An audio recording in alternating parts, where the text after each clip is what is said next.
Hey guys, welcome back to my channel and to another video. If you're new around here, my name is Shanique and I create videos on personal development and personal growth. If you're not new around here, welcome back. It means that I made a video that you like and you found value in the content and you wanted to check out something more, and I definitely don't take that for granted.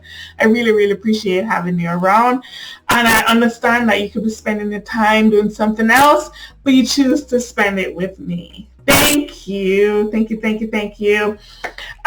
get into the video. As the title suggests, today I'll be looking at smart habits, the Seinfeld Method, and how that concept even came about.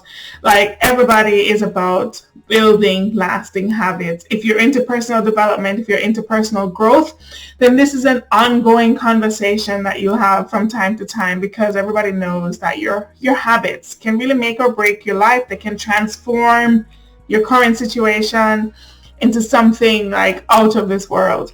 So Jerry Seinfeld, as many of us know, is an actor, producer, like a thought leader really in the Hollywood space.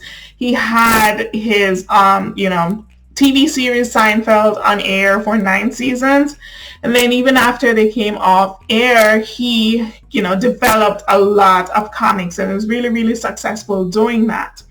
And of course, when you are that successful, there's always the interest behind, like, okay, how did you get here? Like, what are some of the things that you do to kind of maintain this success stride that you've got going on? And in one of his interviews, he talked about how he created new habits.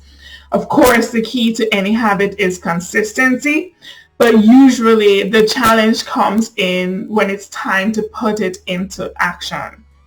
So he listed out 5 steps, and I'm going to share them with you today in terms of how you can create your own smart habit using the Seinfeld method. All right, step 1, get a wall calendar. This costs probably like $30 if you're in the US, and can be found on like Amazon, spaces like that. Ideally, you want the calendar to have, all the months of the year in one sheet, so that you're not flipping over, you're seeing everything in one go. You want to get that large wall calendar, and once you've acquired that, then we can move on to step 2. Step 2 is putting it on a dominant wall. You want that wall to be, the moment you open the door, that's what you're facing, right? You want to put it in a space where it cannot be ignored, you cannot avoid it. It's your constant reminder. So if you have an office at home, ideally you would put it in your office. If if you have your bedroom, then your dominant wall in your bedroom. Some people even put it in their bathroom because that's where they have a little privacy. Whatever floats your boat is fine. You just need to have the wall to be a dominant one. Step 3, get a red marker. We all know about like the color red and how that just automatically pulls you in. It highlights things, it brings your attention to something. And so having that red marker, or a bright colored marker even, definitely not black or blue, but you want something to kind of remind you of the sense of urgency, sort of. That will help you to kind of track. Step 4, practice. Practice. Repetition. As with any habit. And I talked about this in my review of the Power of Habit. There has to be some kind of repetition. There has to be some kind of doing the thing over and over and over in order for it to make a difference and for the habit to stick. And that's what, this method is all about. So from your vision board or whatever, new thing that you want to try, if you want to exercise more, if you want to read more, if you want to learn how to cook, if you want to be better at coding, if you want to learn to play the piano, the key to doing all of that is getting your time in. So there's no going around the work. You've got to put in the time if you want to see the difference. But here's how this tool will help you, or this method will help you. Step 5 is putting a mark on the calendar for each time that you have done the activity and not breaking the chain. So for each day that you have practiced, for each day that you have read, for each day that you have, played your piano, what you want to do is go back to your calendar and mark an X. And that starts the chain. And the more you do it, the longer your chain would be. So remember, the aim is to not break your chain.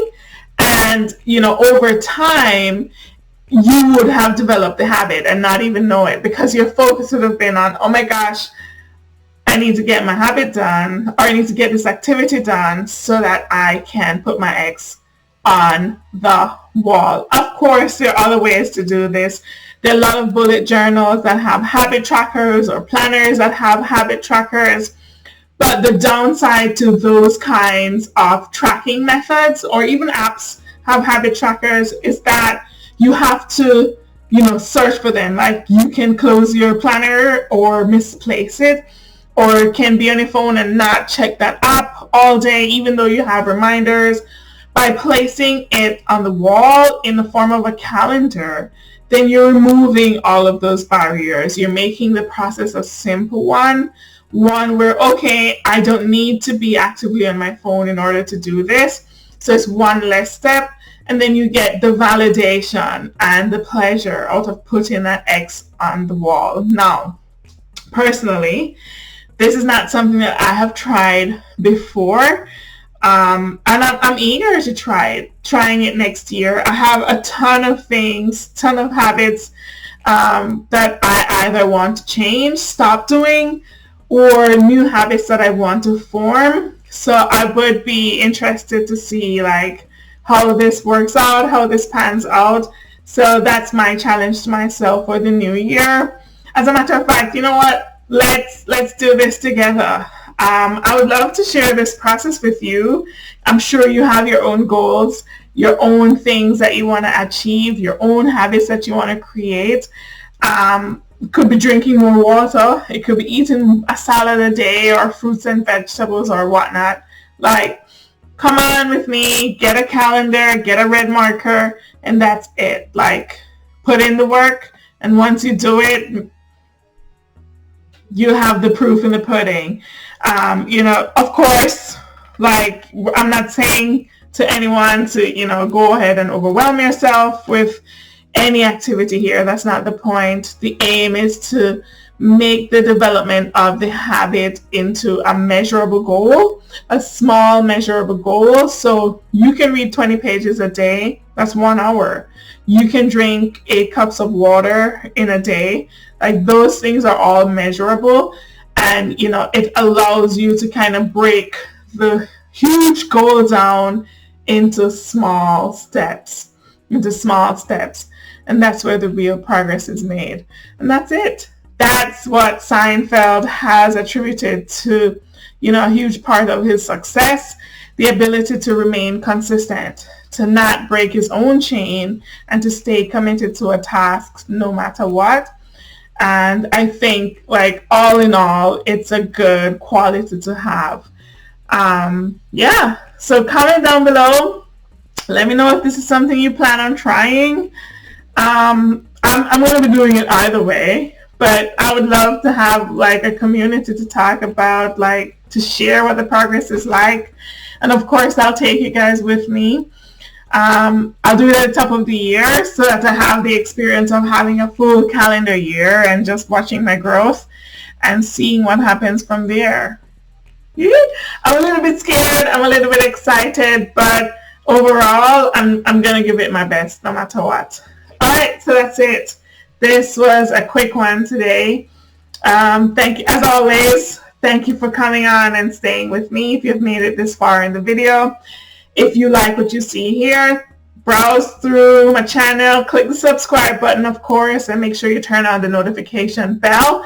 And hopefully you'll find other content that tickles your fancy. All right, until the next one, I'm Shanique. Have a good day. Bye.